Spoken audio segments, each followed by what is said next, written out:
The scent of jasmine still hung in the hallway when I picked up the red lace bra from under the couch. It wasn't mine. And I hadn't worn lace in 15 years. I stared at it for a moment, the silence of my living room pressing in like a storm waiting to burst. My hands didn't shake. Not yet. But I could feel something splintering inside. Not rage. Not yet. Something deeper. Something heavier. That bra belonged to someone else. And I already knew who. I walked slowly to the kitchen, where the wineglass sat, lipstick mark still fresh. My glass was in the dishwasher. My husband had company.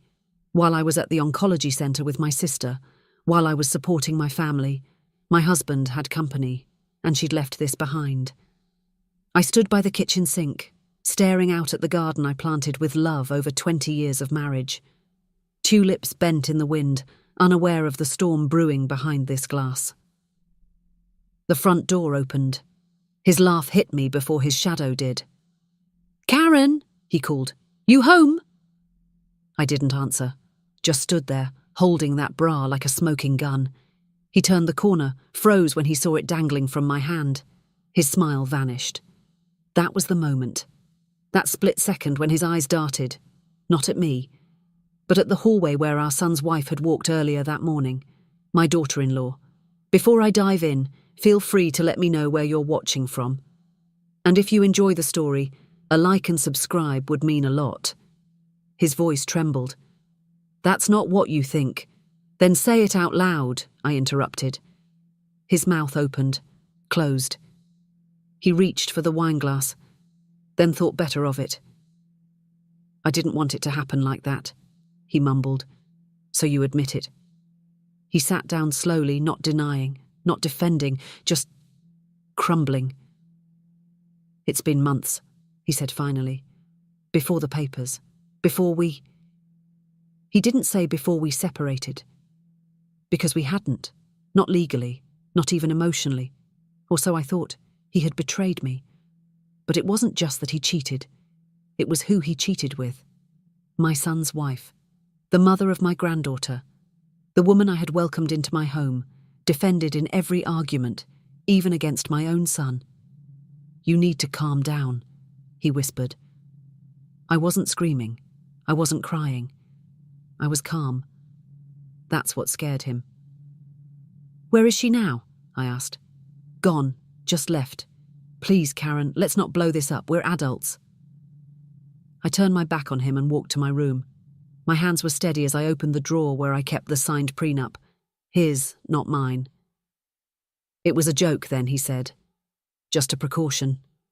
Well, it was about to be the punchline. The next morning I walked into the office of Mr. Haynes, his longtime lawyer. The same man who had handled our real estate purchases, our retirement trust, our son's will after the accident. He looked up, surprised to see me. "Karen," he said with fake warmth. "I wasn't expecting..." "You'll represent me now," I said, placing the envelope on his desk. He blinked. "That's not possible. I'm retained by George." I smiled. "Then you'll recuse yourself, or I'll report the conflict of interest." His jaw tightened. "Look, Karen, I think emotions are high. George has explained..." I held up a hand.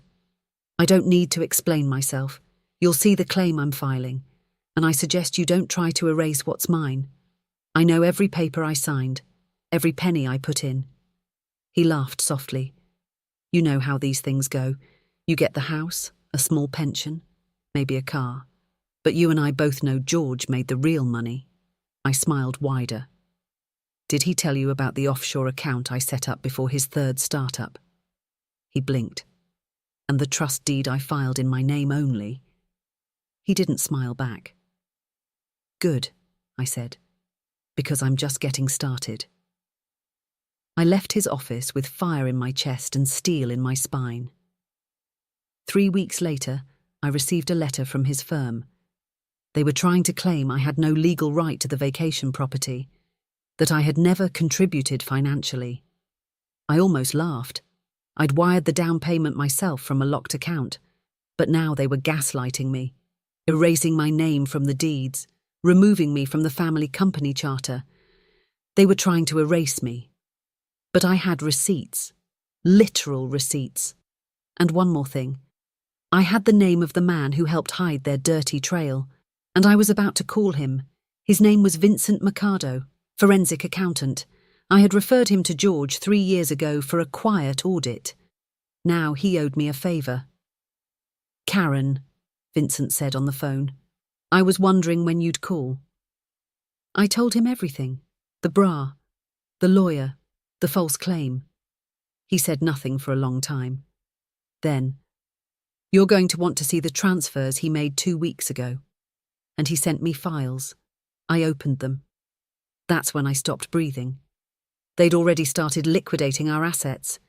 He was moving money into my daughter-in-law's name, transferring stocks, selling properties, fast. He was getting ready to cut me out before the divorce was final. He had planned it all. And I had waited too long. But now, it was my turn. The next morning, I walked into my bank with Vincent on speaker. We froze the accounts I still had rights to, froze the trust, issued a freeze on pending wire transfers, and then I did something that made my hands shake for the first time. I filed for exclusive injunction against both George and Rachel, my daughter-in-law. They'd used my assets to secure their home. I had just filed a lien. Their house, it was technically mine, and they had no idea. Not yet. Not until that evening, when I walked into their home, uninvited. Rachel opened the door and froze. She wore my son's hoodie. George appeared behind her, pale. "What are you doing here?" he snapped. "I came to deliver something," I said calmly, pulling out the document. "You can't be here." "Oh, I can. I'm listed on the deed. And now," I held up the final paper, "I've taken full possession." George lunged forward, grabbing the paper. His eyes widened. "This is a joke." "It's not. I own this house. You too? You'll be out by morning." Rachel's voice cracked. "You wouldn't." I turned to her slowly. "You slept with my husband, helped him erase my name from my own life, and now you're crying about a house." She swallowed. George looked like he was going to faint, but I wasn't done yet. I turned to leave, and before I did, I said, "You should have checked whose name was underneath the title. You covered the surface, but forgot the foundation." I closed the door behind me, and I heard Rachel scream. But the next morning, the locks were changed. The notice was taped to the door.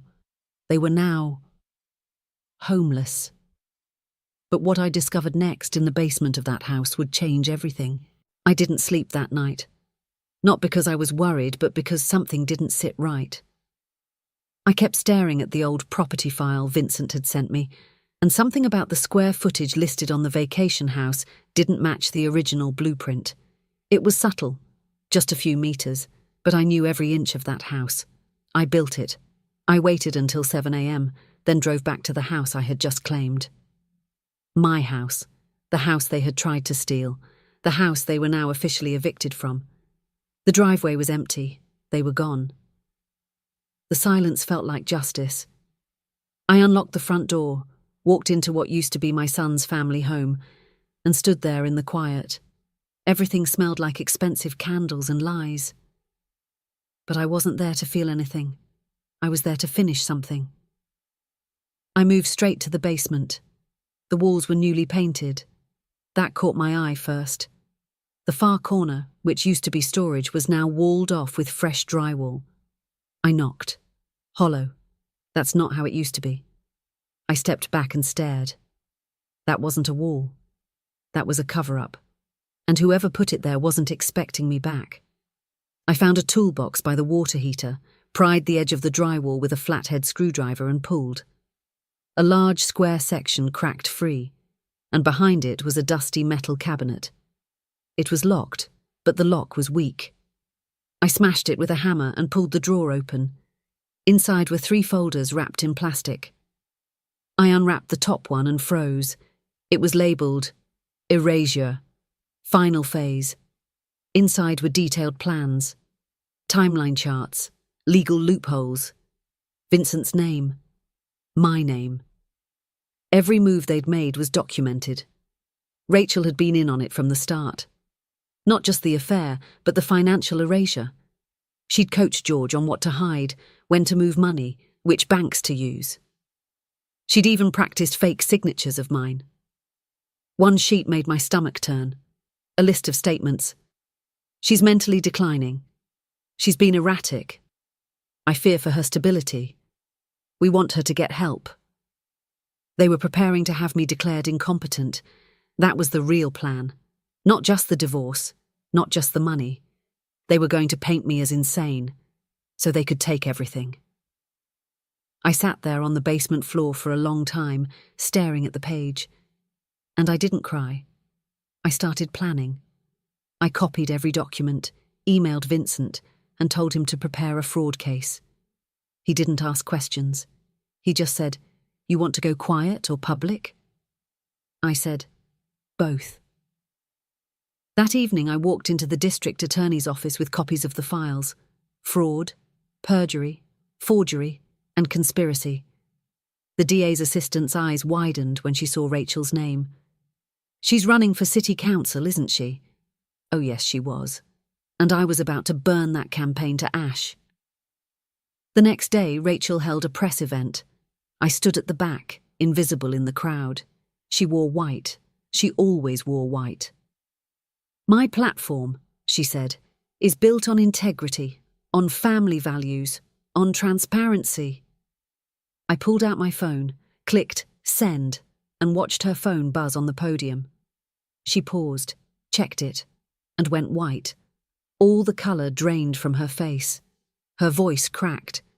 I had just sent the press team a sample of the files, and within 90 seconds, 3 journalists stood up and began shouting questions.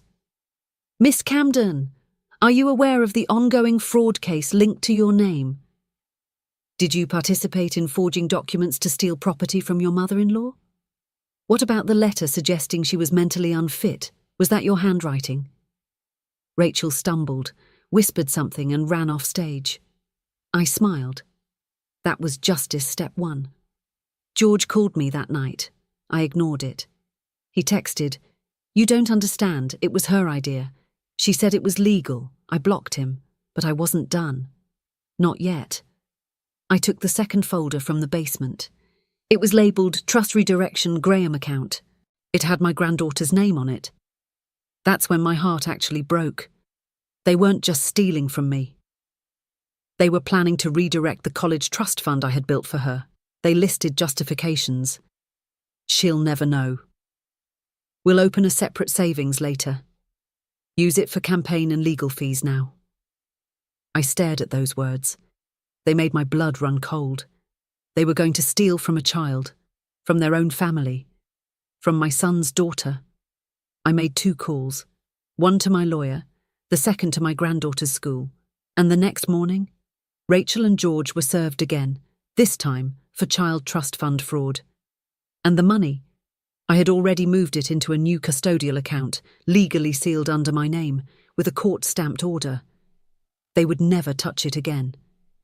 And then, just when I thought I'd seen the last of their tricks, the third folder revealed something even deeper.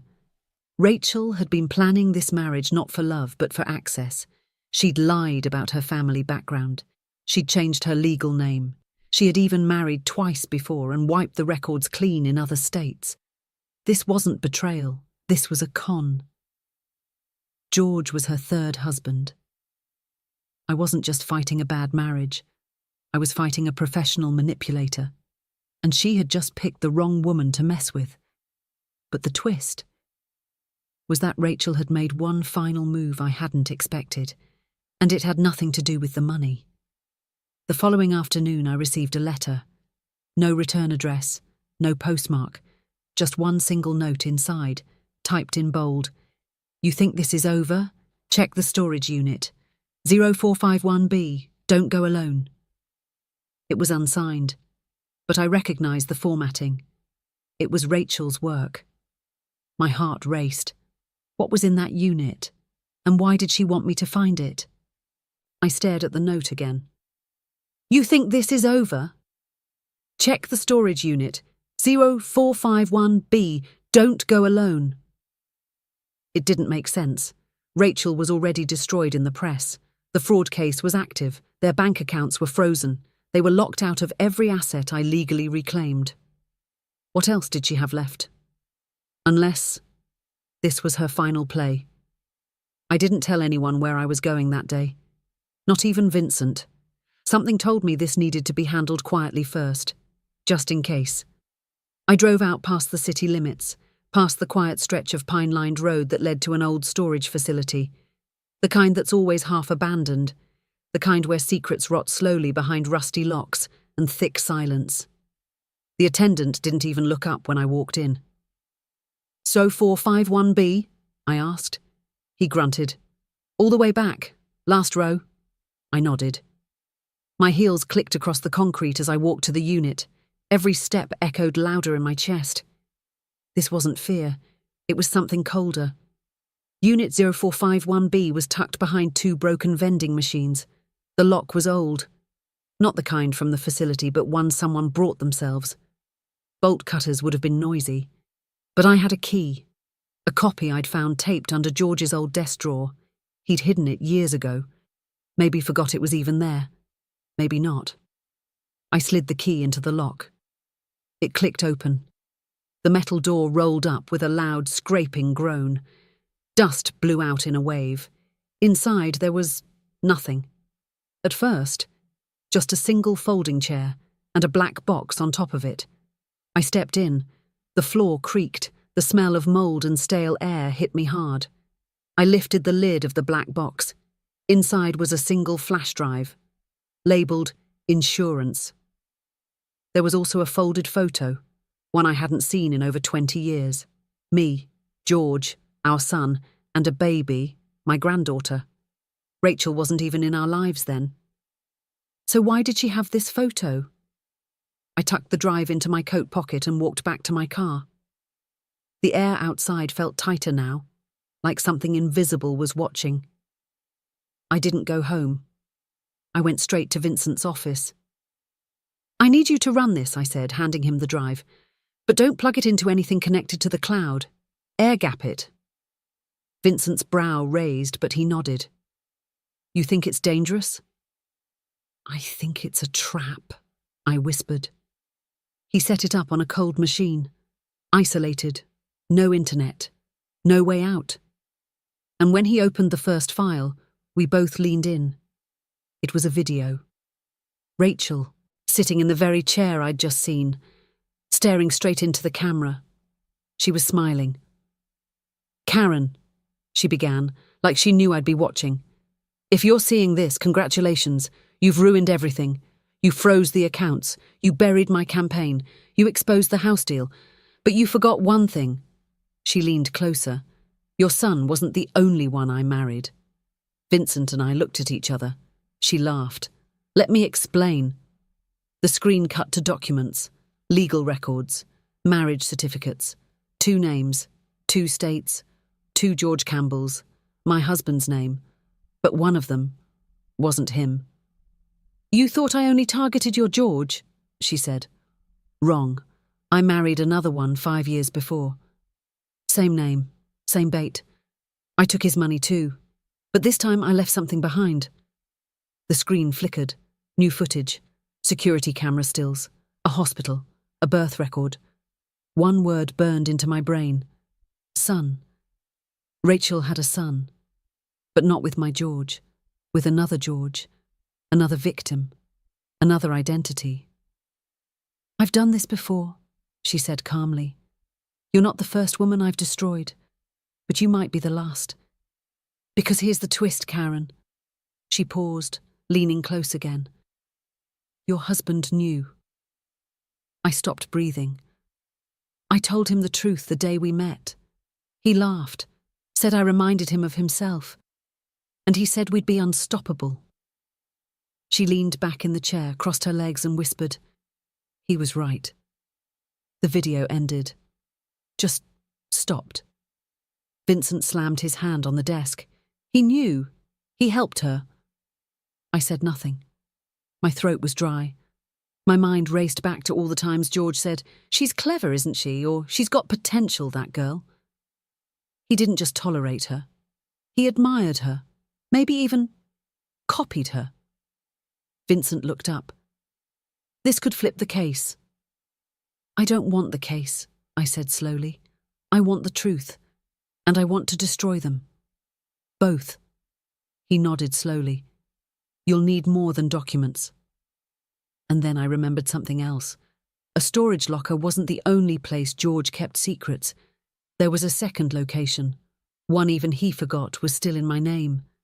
The retreat property, a small cabin by the lake, left to me in my mother's will.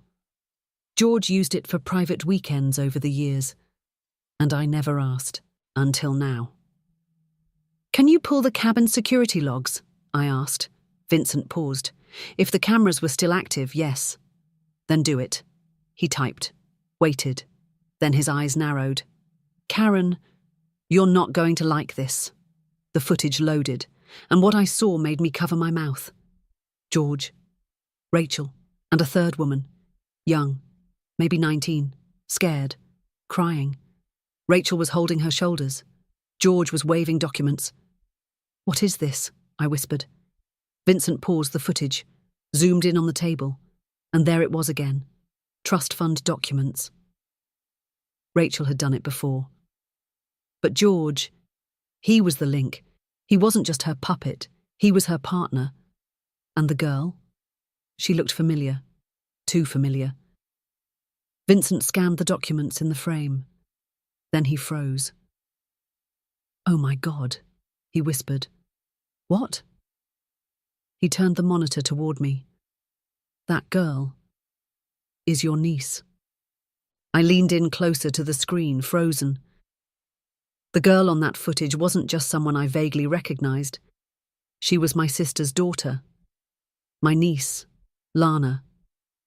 The soft features, the brown eyes that always looked too old for her age, the nervous way she used to fidget with the end of her sleeve, all there, plain as day. She hadn't been a child in that footage, but she wasn't a woman either. And what was worse than her presence in that cabin was the date on the timestamp. 2 years ago, when she dropped out of school suddenly, gone silent on family WhatsApp chats, and blocked me on social media. We'd all assumed she needed space, she needed help, but instead she'd been in that cabin, with my husband, and Rachel. Vincent sat beside me quiet for a full minute. "She was trying to get something signed," he muttered, eyes locked on the paused screen. "That's a document packet, possibly a trust transfer. Look, her hands are shaking." I stared at Lana's face, frozen in a frame of fear. My breath felt hot in my throat. And then I noticed something else.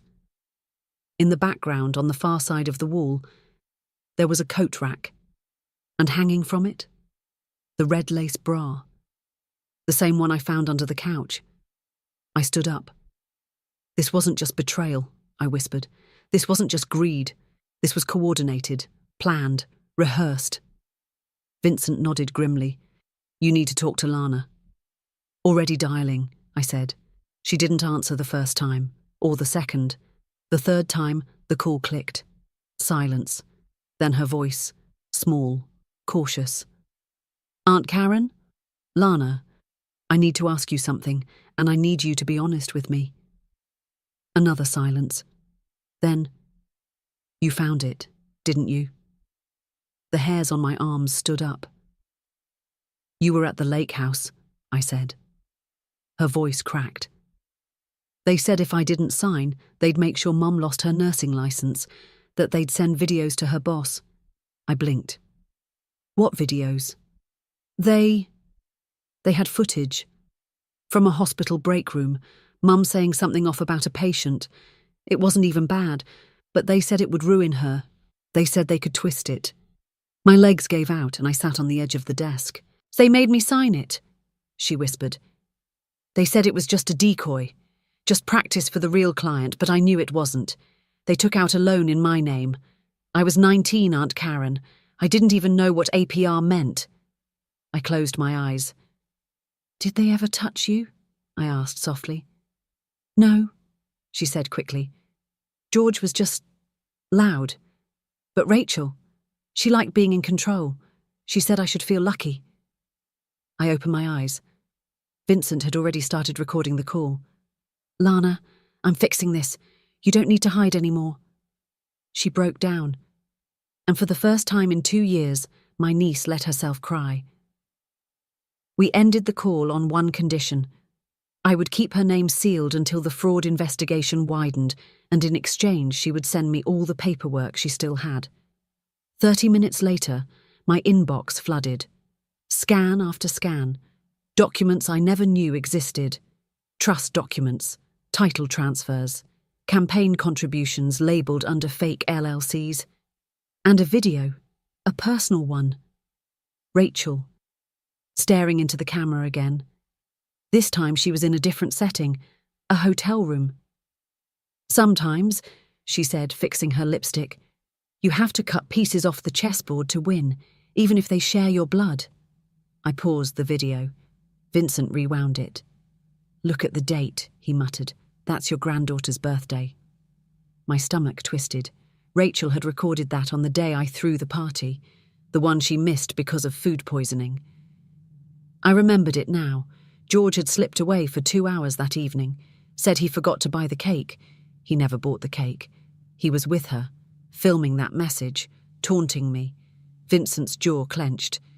We need to press criminal charges, like, now. I nodded. Do it, and leak just enough to make them sweat. Later that day, I sent an anonymous envelope to 3 reporters who had covered Rachel's campaign. Just a taste. 1 forged trust document, 1 frame of the video, and a list of George's offshore accounts. Then I made my next move. I filed a motion for full financial disclosure, including campaign donations, private loans, and marital funds. Rachel's attorney quit the next morning. George's firm issued a press release. No comment. I wasn't done. There was one more person I needed to talk to. My son. He hadn't spoken to me since the scandal broke. He blamed me, thought I overreacted, thought I was trying to humiliate them. He didn't know the full story. Yet. I drove to his place, a modest apartment in the city, knocked twice. He opened the door, wearing a t-shirt with his daughter's face on it. My granddaughter, the one I paid private school tuition for, the one whose trust fund they nearly drained. Mum? He said, surprised. We need to talk, I said. He didn't step aside, but he didn't close the door either. We sat at his tiny table. I didn't waste time. Just handed him a manila folder. He opened it, began to read. 5 minutes later, his face had turned white. This isn't real, he whispered. Rachel would never... She did.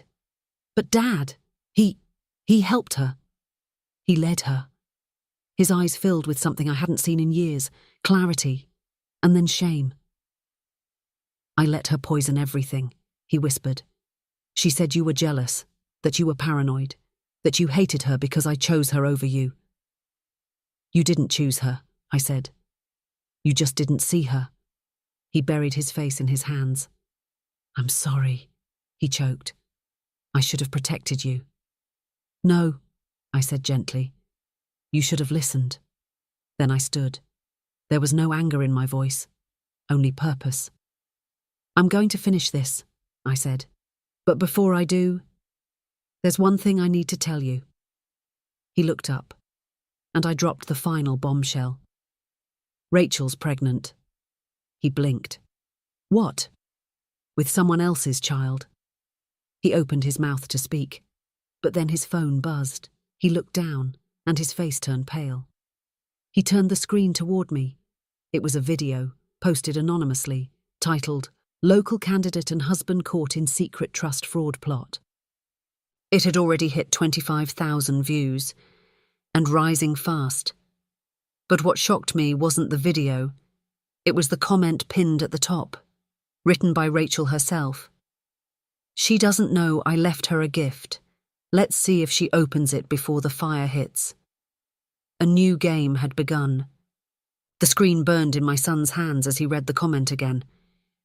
She doesn't know I left her a gift. Let's see if she opens it before the fire hits. What does that mean? He whispered. My stomach turned.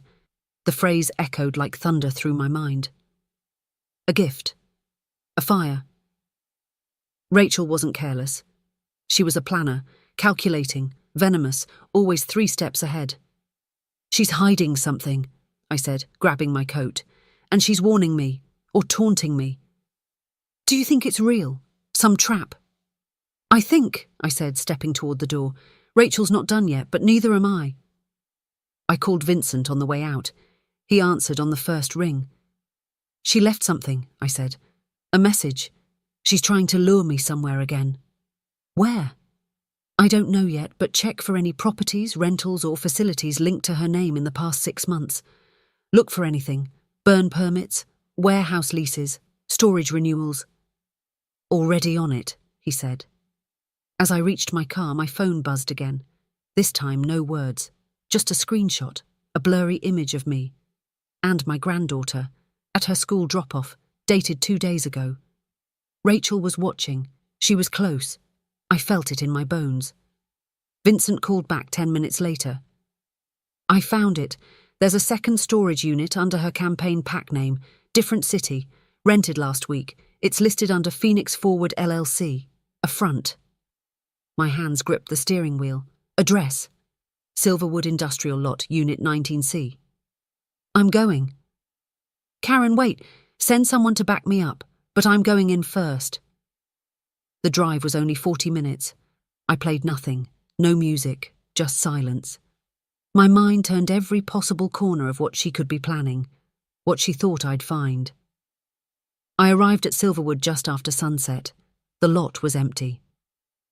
Unit 19C sat at the far end, its door freshly painted. Padlock new. She was expecting someone to come. She wanted me to. I took a breath and pulled the bolt cutter from my trunk. Snap. The lock fell. The door creaked open. It was dark, but my phone flashlight lit it up instantly, and what I saw made my knees go weak. Stacks of boxes, dozens, each labelled with names, not just mine, but others. Other victims, files, photos, handwritten notes, scans of trust accounts, fake passports, adoption documents, identity theft packets. Rachel had been doing this long before she married my son, before George, before me. She was a professional parasite, a con woman with a pattern, and this was her archive, her insurance. There was even a dusty briefcase in the corner, locked. I broke it open. Inside, a worn envelope, with my name. Just one sentence inside, handwritten in her tight, bitter scrawl. You were never supposed to matter. My breath caught. The silence around me shifted. Then I heard it, a click, from behind me, a slow hiss, gas. I turned, shining the light back toward the wall. A pipe, loosened, deliberately punctured, and beside it, an open box of matches. She was going to burn it all, not just the evidence, but anyone who dared open it. Me. I ran, full speed, keys already in hand. I barely made it 10 feet before the spark hit. An explosion rocked the air behind me. A wall of flame rushing up like a beast. The storage unit blew outward, metal groaning, boxes flying. But I was already on the ground, shielded behind another unit, coughing, heart hammering. She tried to kill me. Not symbolically. Literally. I lay there on the concrete, shaking. Not from fear, but from something deeper. Fury, resolve, survival. I pulled myself up and staggered to the car. Vincent was already on his way. By the time the fire trucks arrived, the unit was nothing but smouldering ruin. But it was too late for Rachel, because I had already taken photos. All the names, all the documents. I sent them to every victim listed. I sent them to the DA. I sent them to the local and national press. And then I sent one final package to Rachel. Her address was now a rundown motel on the outskirts of town, registered under a fake name. But I knew, I always knew, inside the package, the envelope she left for me, and a second note I added in my own handwriting. You were wrong. I always mattered. And now, you're done. She was arrested 4 days later. Fraud, conspiracy, attempted murder. George turned himself in the day after. My son never spoke to either of them again. And my granddaughter? She's safe. The trust fund is locked tight. She'll go to college without fear, without lies, without them. I rebuilt, slowly, sold the properties, bought a new house, quiet, small, just for me. And sometimes, when I walk past the mirror, I see the woman I used to be, and the woman they tried to erase. But I'm still here, stronger, smarter. And they're homeless just like they tried to leave me.